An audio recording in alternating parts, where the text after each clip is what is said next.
You know, just so the guy in the White House doesn't think he slipped one past us, on Friday, he quietly ordered a ban on transgender troops serving in the military. Now, we have a volunteer army, and if folks want to serve their country, how can he say, no, they don't fit in? Because it doesn't really make much sense. He says there are exceptions. Current transgender service members who have not yet undergone reassignment surgery, they can stay.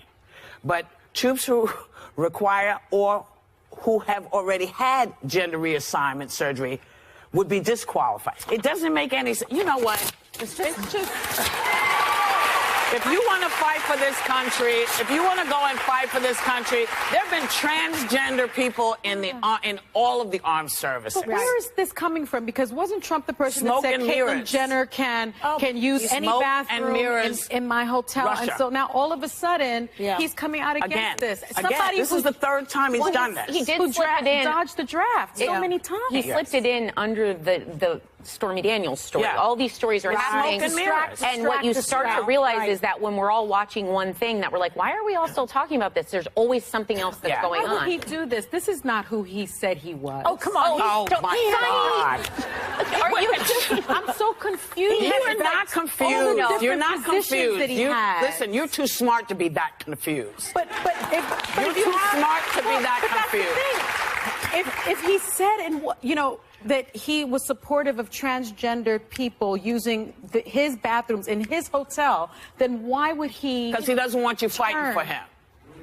Well, there's also he wouldn't fight for us. Well, hello. It doesn't make any sense. Yeah, that's what I'm saying. This is all about his base. It's always about his base. He's got Stormy on this side. He's got that other one, Karen, on this side. He's got Michael Cohen in trouble. Everybody's jumping off the ship. He's got to do something to give that red meat to his base all the time, and that's what this is now. And to get you to stop talking about Stormy. But, I also want to point out that, it's not just fighting for your country. A lot of these people are very, very highly skilled. Yes. I think of Renee Richards, one of the first transgenders that we had in this country, was a great tennis player, also an ophthalmologist and brilliant surgeon. Yes. So it's like you have people who are highly skilled, whether they're transgender or they're not. And people who fight for this country, as you pointed out, that's something you didn't do, sir. Yeah. You didn't do it. So for all those people who want to, who have been doing it, get out of the way. Thank you for your service. He had bone spurs. Yeah. Say God forbid, he had bone spurs. Whatever he had, he didn't do what they're doing. Yeah. And so to tell someone who is volunteering to do this that they're not good enough their lives is ridiculous. You do it first, man. Deploy just by lifting up, but they stay in place, they're locked into place. And there's a little button on the side, you just push, bring it down.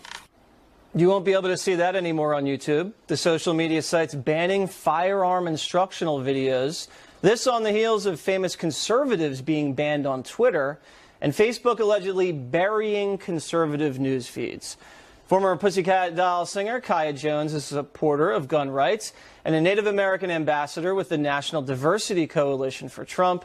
She joins me now. Hi. So, Kaya, hello. Yes. Welcome to Water's World. Thank you. It's your world. It is. You've been watching.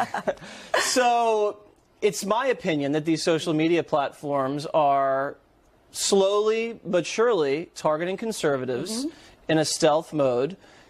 Do you fear that? And I feel like it could get worse. Oh, it's going to get worse. I mean, it's not getting better. They keep enforcing more and more and more censorship. And so that's our First Amendment, is freedom of speech. The Second protects all of the amendments. So if you're attacking our Second Amendment, I mean, divide and conquer, you take away anyone's right to fight back. And so the moment that we can't fight back, it's over. Right. So the mainstream media pushes out conservative voices on television and on the papers, and then you see the entertainment industry pushing conservatives out. And if it happens on Twitter, YouTube, and Facebook, just leave the Instagram alone. Don't touch the Instagram. It is funny, though, that you can still see bomb-making videos on YouTube, but no more gun-making videos. Or terrorists, or training of children into the terrorist regime. ISIS videos are okay on YouTube, but law-abiding Second Amendment supporters can't show you how to lock and load? Well, because at the end of the day, that's what they want. They want to take this country over and force its hand into the world order. That's what it's all about. All right. You think it's that dire? I do. I do think it's that dire. And so I'm going to keep talking about it, because as long as I keep talking about it, we keep pushing the narrative of the truth. We need to seek the truth. We need to fight for our amendment and our rights as American citizens. Then that's it. I mean, I'm never going to stop. All right. So on the topic of the Second Amendment, there's a guy named David Hogg who, as many of you guys have seen, is probably the leading face and voice of the Parkland shooting student revolt. This is what he said the other day. Let's hear what he had to say. They're pathetic that want to keep killing our children. It just makes me think what sick are out there that want to continue to sell more guns, murder more children, and honestly just get reelected. What type of person are you when you want to see more money than children's lives? What type of person does that? So this student has gone from a really balanced, articulate young man when we've heard him speaking right after the shooting, and now he's just dropping bombs. What kind of changed, in your opinion, with him? I think he's pushing a very hard narrative. It's all politically driven. I mean, his parents, we know what his parents are involved in. They've exposed that. So, I mean... What are his parents involved in? I believe his mother is involved with stuff with CNN, and his dad used to work for the FBI, if I'm correct. So, as far as I'm concerned, this is a very hard narrative by this child. I was at the shooting at Route 91, and I wanted to gun up, not gun down. So, as far as I'm concerned, as someone who went through this horrible tragedy, which he's gone through, to push this narrative of taking away guns. Less guns do not equate less mad men, okay? So at the end of the day, if someone wants to kill you with a gun, they're going to kill you with a gun. Now, do you want to fight back, or do you want to sit and run into a corner and go, okay, well, I don't know what to do? They're going to kill you, they're going to kill you. Are you going to fight back, or are you just going to turn into a... Don't say it. You can say, maybe you can get away with that because you used to work for the Pussycat Dolls. Well, yeah, I'm a, pink-haired pussycat. Don't need a All right, you have a lot. hat. You have a lot to apologize for.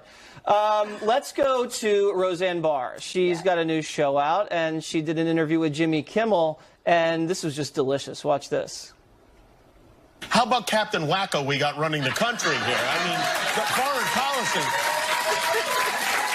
I'm shocked because I know you were a very liberal, socially liberal person in general. I mean, I'm still the same. You all moved. We did? You all went so far out, you lost everybody. I mean, seriously. You're probably right, by the way. A lot of your audience, and including me, I just want to say this, Jimmy.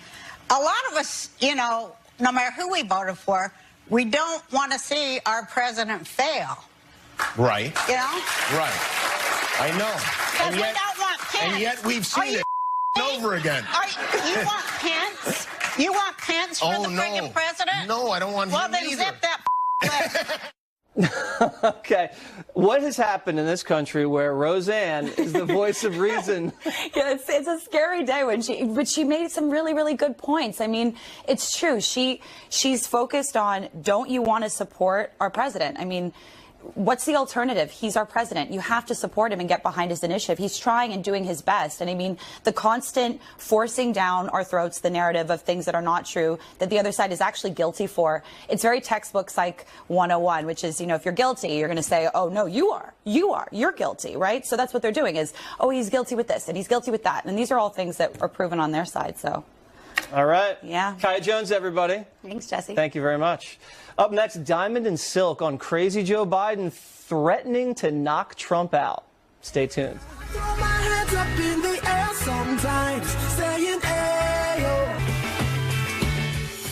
When a guy who ended up becoming our national leader said, I can grab a woman anywhere and she likes it, and then said, I didn't make a mistake, but they asked me, would I like to debate this gentleman?